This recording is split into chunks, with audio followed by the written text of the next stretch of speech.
Assalamualaikum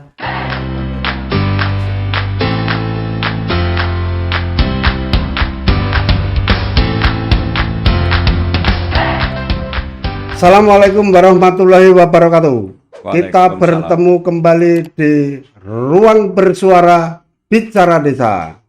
Setelah sekian lama kita jeda, kali ini kita kembali hadir untuk warga masyarakat semua dengan kehadiran seorang tamu yang sangat-sangat istimewa. Akan tetapi sebelum kita memperkenalkan tamu istimewa kita, saya ingin membacakan sebuah filsafat. Jalani usaha tani dengan fleksibel. Biarkan tanah dan serangga bekerja untuk kita. Aktivitas pertanian adalah kesempurnaan hidup antara manusia dengan alam raya. Masanobu Fukuoka, Bapak Tani Alami dan filsuf dari negara matahari terbit. Kita perkenalkan tamu kita kali ini adalah seorang dekan Fakultas Pertanian Institut Pertanian Bogor. Beliau adalah Profesor Dr. Insinyur Suryowiono MSc AGR. Dan kebetulan beliau juga Ketua Umum Gerakan Petani Nusantara. Selamat datang, Prof. Selamat datang. Terima kasih. Bincang-bincang sedikit, Prof. Jadi sebenarnya acara apa sih Profesor sampai di Kulon Progo terus sampai ke Sendang Sari ini sebenarnya? Acaranya adalah pengukuhan, pelantikan, pengurus cabang Gerakan Petani Nusantara Kabupaten Kulon Progo. Jadi dalam rangka acara pelantikan pengurus Gerakan Petani Nusantara Kabupaten Kulon Progo. Seperti itu. Prof, saya sempat mencoba melihat beberapa referensi. Benar ya, Profesor S3-nya dari Jerman gitu? Ya, saya S2 dan S3-nya dari Jerman. Jerman ya? Dari Göttingen. Oh, terus disiplin ilmunya apa, Prof?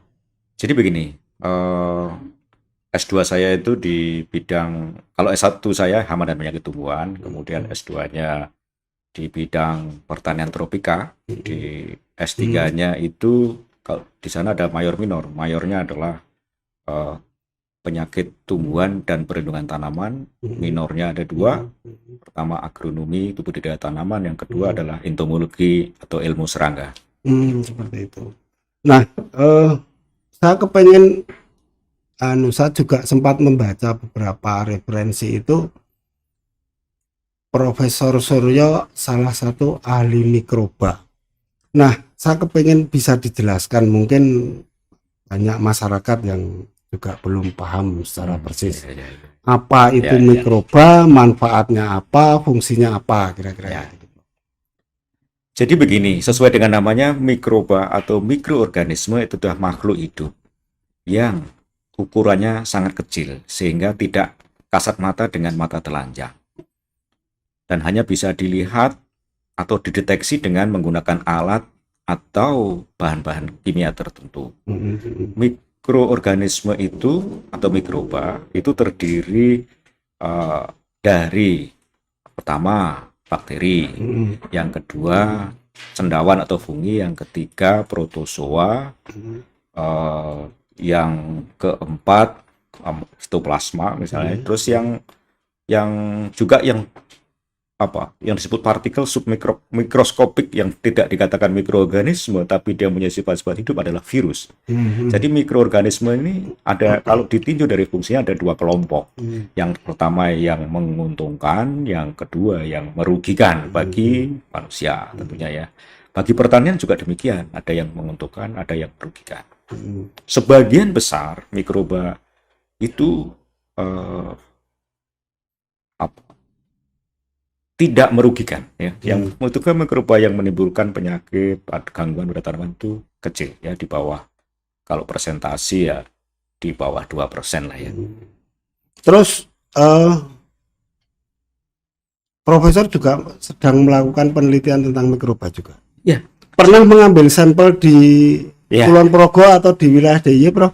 Jadi begini, jadi sesuai dengan saya tadi, bidang keahlian saya adalah proteksi tanaman, tapi punya kekhususan ya, kekhususan untuk mendalami yang disebut dengan pengendalian hayati atau biological control dengan mikroba, microbial biological control. Jadi saya tim di IPB itu mengambil sampel dari berbagai wilayah di seluruh Indonesia. Dari Aceh, Papua sampai Sulawesi, Kalimantan, ya Jawa tentunya ya, karena lebih dekat dan termasuk di DIY, Daerah Istimewa Yogyakarta. Kami sudah melakukan penelitian juga dengan mikroba yang ada di pantai pasir ya, di lahan pasir di Bantul ya. Ini dalam rangka juga bersama dengan Pemda Bantul, juga sebagian juga di Kulon Progo. Terus nanti dari penelitian tersebut manfaatnya untuk apa? Untuk khususnya di bidang pertanian, Prof. Oh iya, jadi mikroorganisme atau mikroba itu manfaatnya besar bagi dunia pertanian. Jadi pertama, dia bisa untuk mengendalikan hama dan penyakit. Kemudian yang kedua, bisa mengikat unsur hara dari udara. Sebagian ada mengikat dari udara menjadi tersedia. Jadi sebagai pabrik pupuk yang ada di lahan. Yang hidup, pabriknya hidup. Kemudian yang ketiga, memang membuat unsur-unsur yang tidak tersedia, memasak unsur-unsur yang tidak tersedia bagi tanaman menjadi bisa dimakan tanaman. Sebagaimana kita manusia tidak bisa makan beras tapi makannya nasi. Mikroba ada yang berfungsi sebagai itu, sebagai tadi mengendalikan hama penyakit, kemudian menyediakan hara, mentransformasi hara sehingga mudah dicerna oleh tanaman. Dan juga ada mikroba yang melindungi tanaman terhadap ancaman kekeringan, ancaman salinitas atau kegaraman yang tinggi, kemudian dan masalah-masalah misalnya dia menghadapi suatu tanaman itu di lahan gambut misalnya, banyak itu mikroba banyak kegunaannya. Terus dari penelitian yang sudah Profesor lakukan, sudah hasilnya seperti apa? Jadi secara umum karena penelitian saya ini jangka panjang ya Pak ya. Jadi ya kami mulainya kalau bisa dihitung ya mulai saya menjadi dosen di IPB tahun 92 gitu ya, sampai sekarang, jadi jangka panjang yang hasil temuan kami dan tim tentunya tidak bisa sendiri dengan beberapa dosen yang lain, teman dosen dan juga mahasiswa S1, S2, S3 itu cukup banyak menghasilkan mikroba, misalnya untuk mengendalikan penyakit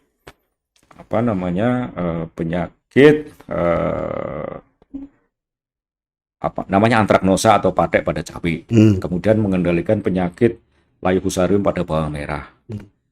Atau yang terbaru kita mempunyai mikroba untuk bersifat sebagai pupuk hayati yang dari daerah Gunung Ciremai. Misalnya seperti itu yang baru. Jadi saya sendiri belum sampai sekarang belum sempat menghitung ya. Jadi berapa mikroorganisme yang sudah kita teliti dan sudah kita kembangkan menjadi teknologi atau inovasi teknologi pertanian yang bermanfaat untuk tanaman ya. Termasuk yang misalnya untuk bagaimana mikroba itu luar biasa. Kadang-kadang tidak terbayangkan oleh masyarakat pada umumnya. Misalnya ternyata mikroorganisme itu sangat penting peranannya dalam tanaman menghadapi kekeringan. Jadi tanaman padi kalau dari mikroba yang disebut cendawan endofit tertentu itu menjadi tahan kering. Kita ada percobaan tahun lalu, bukan tahun lalu, 2 tahun lalu masih kering sebelum COVID itu, di Indramayu, Bojonegoro, Tegal, dan itu untuk padi, buat dia padi tahan kering ya. Kemudian yang kedua, yang itu yang kan sulit. Kita kalau tidak punya pengetahuan itu, mungkin kadang-kadang wah ini hanya ceritanya Pak Suryo aja, tapi itu di dunia internasional sebenarnya sudah menjadi pengetahuan ilmiah. Kemudian yang ada juga mikroorganisme sejenis ragi tertentu yang bisa membuat buah mangga, pisang, atau mangga, pisang, alpukat itu menjadi lebih tahan lama disimpan. Misalnya kalau mangga, penelitian kami mangga itu misalnya dari penyimpanan 10 hari dia menjadi 20 hari, jadi lama disimpan. Ada yang seperti itu. Jadi berbagai keperluan, banyak mikroba yang berguna yang bisa dimanfaatkan untuk pertanian, baik di produksi maupun di pasca panen.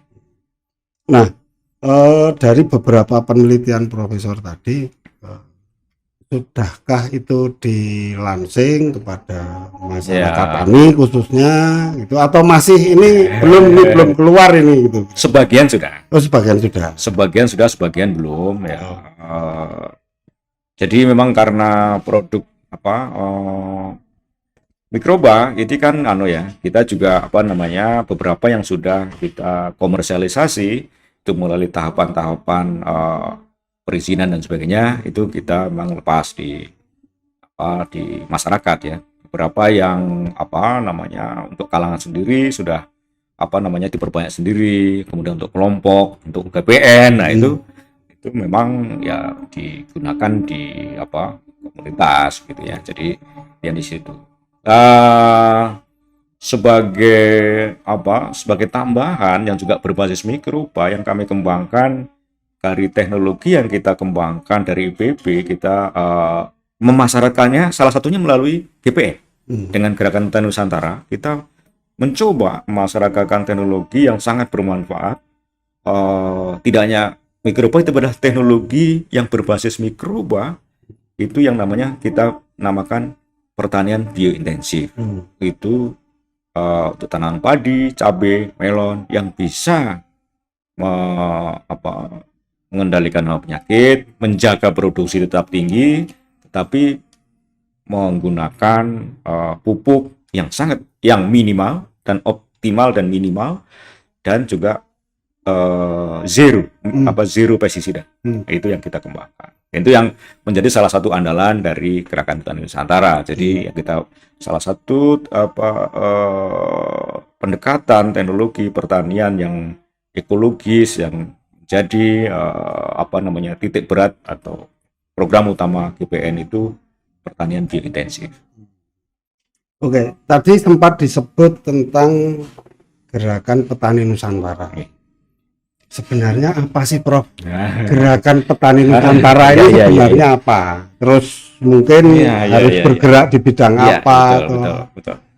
Jadi Gerakan Petani Nusantara ini merupakan organisasi petani yang merupakan wadah untuk wadahnya untuk apa ini? Wadah untuk mendorong pertanian ekologis yang untuk menuju keberlanjutan dunia pertanian itu sendiri. Yang kedua adalah mendorong petani pemimpin dan pemimpin petani. Yang ketiga memang juga kita punya GPN itu mendorong dan mengembangkan budaya tani Nusantara. Jadi yang membeda yang mungkin dengan organisasi lain itu, dan GPN atau Gerakan Petani Nusantara itu mempunyai 3 prinsip dasar, itu kemuliaan petani, pertanian ekologis, dan kebinekaan, yang muaranya adalah menuju kemuliaan petani dalam rangka kejayaan Nusantara. Sebenarnya GPN atau Gerakan Petani Nusantara ini kalau di seluruh Indonesia itu sudah ada berapa sih? GPN berdiri tahun 2016, cukup lama. Jadi kita punya paling tidak ada di 12 provinsi. Sudah ada di 12 provinsi. Dan kalau cabang atau kabupaten, ya paling tidak kita ada di 34 atau 34. Seperti itu. Nah, ini tadi kan sempat disampaikan Prof. Suryo kalau di Sendang Sari ada pelantikan pengurus. Iya, betul. Dan hal tersebut juga sudah dilalui kan. Betul. Nah, apa sebenarnya keinginan Prof. Suryo dengan usahanya pelantikan terhadap kepengurusan di Kabupaten Kulon Progo ini? Ya, jadi untuk khusus Kabupaten Kulon Progo, karena ini saya lihat adalah semangatnya tinggi, ya. Kemudian juga mudah-mudah. Saya harap harapan kami tentunya dari GPN saat ya GPN nasional adalah ya tentunya mewujudkan cita-cita GPN itu di Kulon Progo dengan segala potensinya. Sekarang potensinya Kulon Progo sekarang ada bandara internasional. Kulon Progo sebagai salah satu wilayah DIY yang pertanian cukup potensial begitu ya, dan yang sangat penting adalah sumber daya manusianya ya yang sangat penting. Berbicara tentang Kulon Progo, saya juga kepengen berbicara tentang pertanian. Sebenarnya secara umum pertanian di Kulon Progo, karena beberapa kali kan Profesor sudah ke Kulon Progo gitu, dan saya yakin sudah sempat melihat beberapa lahan pertanian lah. Sebenarnya secara umum pertanian di Kulon Progo seperti apa sih, Prof? Ya, sebenarnya pertanian Kulon Progo kalau dibagi bisa menjadi dua sebenarnya. Pertanian yang daerah pantai begitu ya. Kemudian yang di selatan itu kan daerah perbukitan ya, daerah perbukitan yang didominasi pertanian yang disebut dengan pertanian pegunungan, mountain agriculture. Mountain agriculture. Kemudian yang di selatan itu pertanian daerah pantai yang mirip dengan pertanian padi pada umumnya di daerah lain di Pulau Jawa. Hanya keistimewaan juga di sini punya lahan pasir ya, punya lahan pasir yang cukup luas, yang itu kita harus memandang sebagai potensi pengembangannya yang besar. Dan yang di pertanian pegunungan atau mountain agriculture, pengelolaannya potensi juga, hanya pengelolaannya perlu hati-hati dan khusus karena dia namanya fragile atau rentan ya terhadap bila terganggu sedikit dia dampak negatifnya besar. Salah penanganan dia dampaknya besar terhadap sumber air, kelestarian lingkungan, keanekaragaman hayati. Pertanian pegunungan pada sifatnya seperti itu. Jadi ada dua tipologi pertanian, zona pertanian di Kulon Progo saya lihat. Terus kalau yang di pertanian perbukitan, tadi kan disampaikan juga bahwa ini harus hati-hati gitu, jangan sampai. Nah, sebenarnya yang paling pas untuk pertanian di pegunungan ini menurut Profesor seperti apa? Tumbuhannya atau tanamannya seperti apa gitu? Jadi tidak kalau di pendekatan di kami ya dan juga di GPN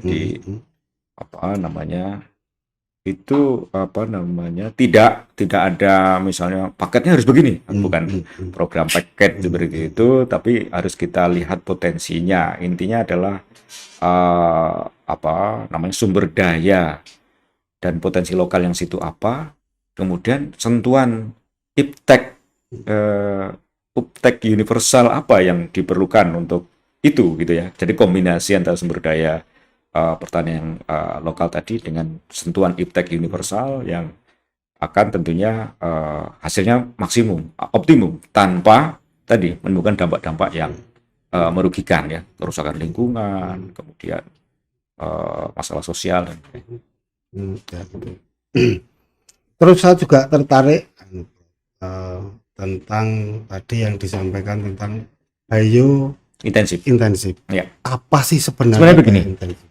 Ini adalah salah satu program unggulan GPN. Jadi sebenarnya sudah kita kembangkan 5 tahun atau sampai 7 tahun terakhir dari segi teknologi dan uji coba penelitian bersama petani. Jadi ada beberapa tahapan penelitian di kampus di IPB dan juga sudah di uji coba lapangan bersama jaringan petani GPN di berbagai tempat, terutama di Jawa, Jawa Tengah, Jawa Timur, Jawa Barat, DIY, Banten,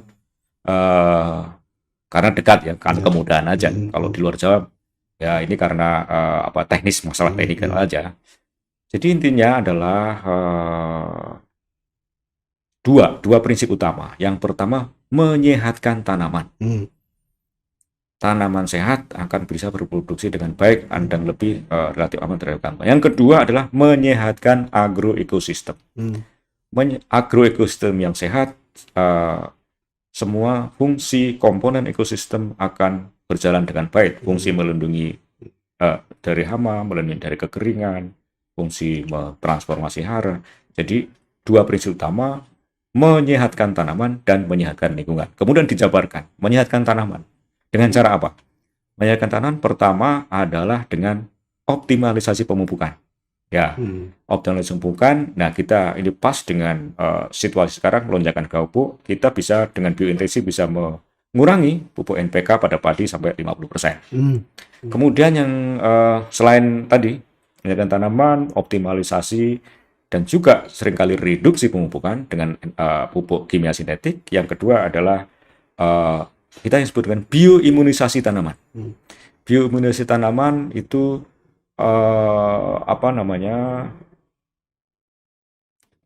membuat tanaman tahan dengan mikroba tadi, nyambung dengan tadi mikroba yang bermanfaat. Ya kalau kita bahasa umumnya vaksinasi lah. Ini vaksinasi membuat tanaman lebih tahan terhadap penyakit dan sekaman yang lain. Itu yang menyehatkan tanaman. Dan juga memilih tanaman yang adaptif atau bisa beradaptasi baik di lingkungan itu. Makanya misalnya untuk tadi ditanyakan di Kulon Progo pebukitan apa ya, harus kita intervensi dulu yang sudah ada apa gitu ya. Kemudian yang dari potensi dari luar apa. Kemudian yang kedua, dari penurunan dari stadium kedua yaitu menyehatkan agroekosistem. Yang pertama adalah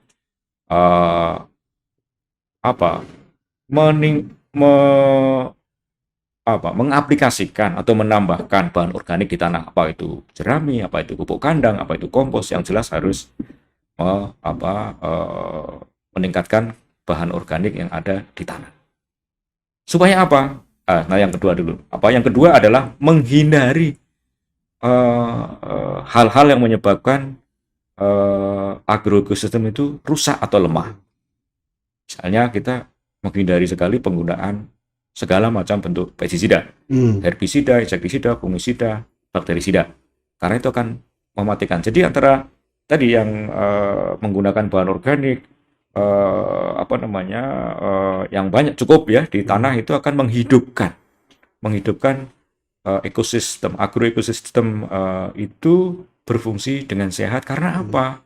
Nah, dia itu jaring-jaring makanannya akan banyak, fungsi-fungsi untuk melindungi tanamannya akan bekerja, mikroba yang merombak untuk memasakkan nutrisi tadi bekerja, dan juga merangsang serangga-serangga yang bermanfaat. Kalau kita kasih bahan organik atau pupuk kandang yang banyak, dia predator-predator pada padi itu akan banyak. Kok bisa?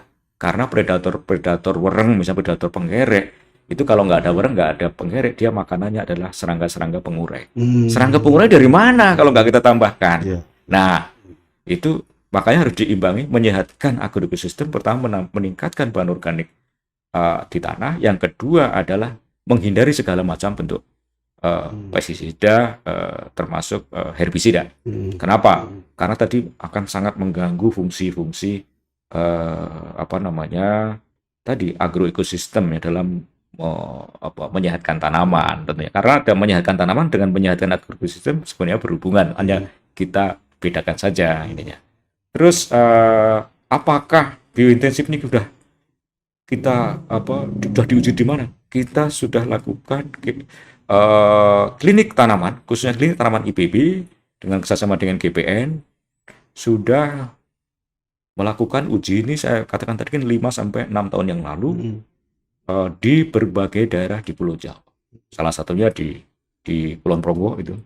Kemudian kalau di Jawa, mulai dari Jawa Timur kita coba di Bojonegoro, kemudian di Gresik, kemudian di Bojonegoro, Gresik, Klaten, di Jawa Tengah, Tegal, Indramayu, kemudian Subang, ya. Di antara itu eh, hasilnya meningkat padinya itu, Hmm.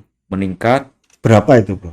15 sampai 25%. Hmm. Jadi Peningkatannya. peningkatan produksi gabah kering panen dan gabah kering giling 15 sampai 20% dengan penurunan penggunaan pupuk kimia sintetik 50%.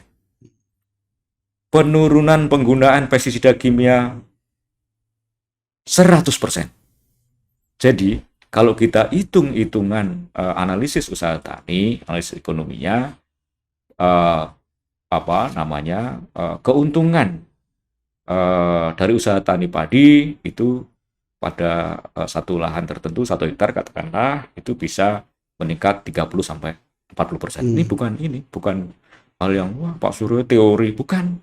Karena kita sudah kembangkan mulai Dan dari sudah udah dipraktekkan. Ya. Skalanya bukan skala 5 kali 5 meter. Kita sudah praktekkan di jaringan GPN.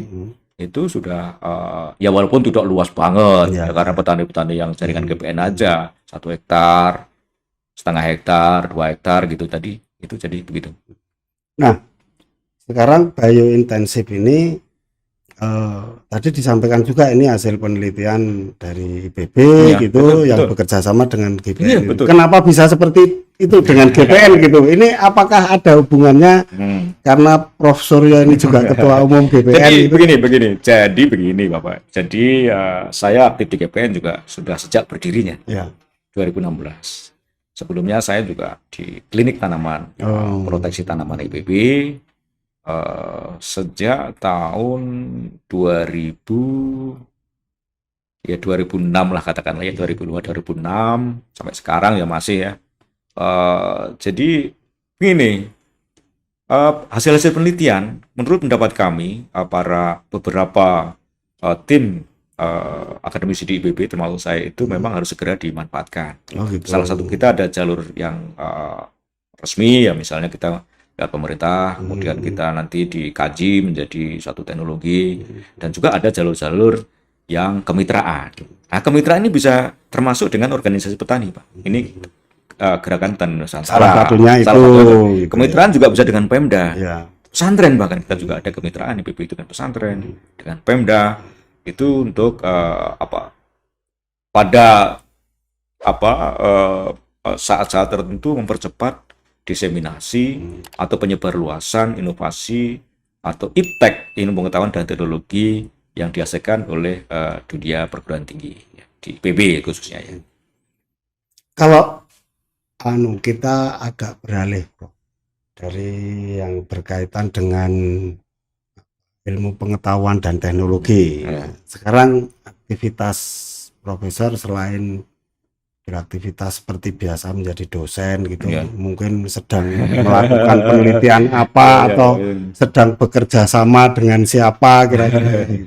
Ya baik, terima kasih. Jadi selain kegiatan saya kan ini yang ngajar ya, dosen itu pengajar. Kemudian yang kedua yang kebetulan diamanati menjadi PLT Dekan Fakultas Pertanian, itu juga IPB ya, melakukan aktivitas yang cukup makan waktu lah katakanlah ya. Kemudian yang ketiga tentunya masih penelitian tetap kita dengan tim ya jadi kalau penelitian yang terakhir-terakhir ini katakanlah dalam ya supaya mempermudah untuk membaginya adalah dalam 3 tahun terakhir misalnya sampai sekarang gitu kita mengembangkan teknologi biointensif untuk cabai. Cabai sudah ada. Teknologi biointensif untuk cabai, jadi kita zero pestisida atau pestisida 0 untuk cabai.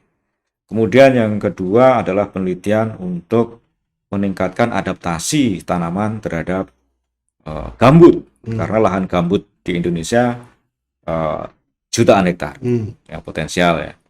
Kemudian yang ketiga, dengan Gunung Ciremai kita mengembangkan bakteri dan mikroba yang bisa mendorong pertanian sehat di sekitar Taman Nasional Gunung Ciremai, Kuningan, dan Majalengka.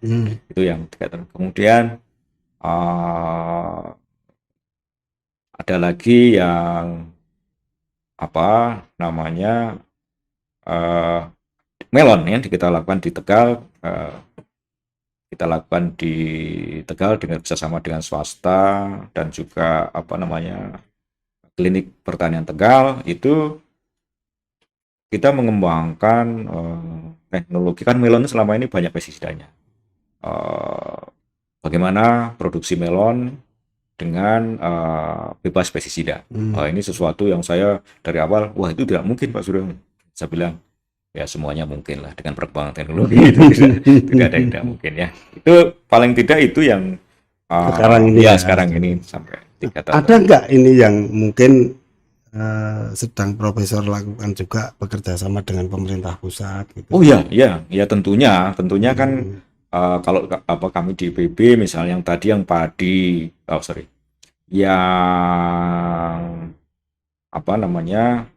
yang cabai, yang teknologi biointensif untuk cabai itu kita kembangkan, didukung pendanaannya dari BRIN.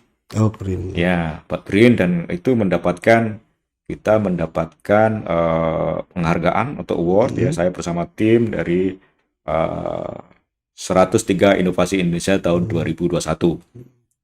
Itu kemudian yang dengan Taman Nasional Ciremai itu menghasilkan mikroba yang bisa mengurangi pupuk di sekitar, untuk tanaman mendukung pertanian sehat di desa-desa sekitar Taman Nasional Gunung Ciremai. Juga itu dananya patungan Taman Nasional dengan dari PB gitu ya. Itu dapat award juga dari Menteri Lingkungan Hidup dan Kehutanan tahun 2021 juga, yang kita dapat penghargaan konservasi alam untuk pendayagunaan sumber daya genetik mikroba. Ya, jadi itu. Kemudian dari pemerintah juga, tahun 2021 kemarin itu kita tim kami untuk pengembangan melon yang kualitas tinggi namun bebas residu, itu dengan kemitraan tadi dengan swasta, swastanya bergerak di bidang produk hayati dan juga eksportir hortikultura. Itu didukung juga oleh Kementerian Kemdikbud Ristek melalui program Kedai Reka. Itu tahun 2021, dan mudah-mudahan yang ini 2022 ini kita bisa dilanjutkan. Ini masih sedang di proses ya. Terakhir Prof, dari kunjungan Profesor di Kabupaten Kulon Progo, mungkin ada beberapa kecil lah, atau ada beberapa resume ketika harus ke beberapa wilayah, dan juga mungkin ada beberapa catatan untuk GPN sendiri yang baru saja tadi dilantik. Untuk closing statement, silakan Pak. Baik, pertanian Kulon Progo sangat potensial. Yang pertanian di pegunungan itu harus disentuh atau dikembangkan dengan teknologi dan pendekatan yang tepat. Dan juga pertanian pantai potensial luar biasa, khususnya untuk hortikultura, dan itu membutuhkan pengembangan yang sesuai dan seimbang sehingga memberikan kemanfaatan bagi masyarakat petani dan masyarakat luas di Kulon Progo dan di seluruh Indonesia. Dan GPN saya kira saya harapkan main peran yang penting, kontribusi yang signifikan pada pengembangan pertanian baik di pantai, pertanian di daerah sekitar pantai maupun di pertanian pegunungan di Kulon Progo. Terima kasih. Demikian saudara bincang-bincang kita dengan beliau Profesor Dr. Insinyur Suryo Wiono MSc AGR yang kebetulan beliau menjadi Dekan Fakultas Pertanian IPB dan Ketua Umum Gerakan Petani Nusantara. Dari saya cukup sekian. Saya Bisma Barata. Jangan lupa like, subscribe, and share. Assalamualaikum warahmatullahi wabarakatuh. Waalaikumsalam warahmatullahi wabarakatuh.